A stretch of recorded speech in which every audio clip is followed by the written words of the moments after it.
Okay saaxiibayaal waxaan tusi doonaa haddii alla idmo computerkaaga intee memory buu leeyahay midkii kastaana waa intee. Okay, start the computerka ku dhufanaysaan badhankaas ama waxaa ku dhufanaysaan badhankan dhow ee halkan idin yaala. Okay, wakaas marka ka taabataan waxaa sameynaysaan waxaa ku qoraysaan task manager. Waxaa ku qoraysaan task manager. Task marka qortaan isagaa iska soo baxaya oo ka halka idin yaala. marka halka timaadaan waxaa kasii gelaysaan meesha ay ku qoran tahay performance. Okay, performance markaad gasho waxaad tegi doontaa memory.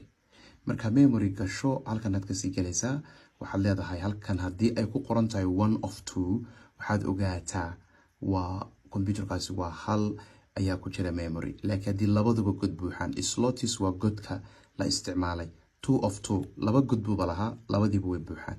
haddii ku qoran tahay 1 of 2 macnaheedu marka maxay tahay 1 of 2 mid baa ku jira labadii oo maaragtay mid baa bannaan. marka qof kasta halkaa hubiyo inta memory ee computerkiisa ku jirta qoraalkana commentiga inoogu reebo.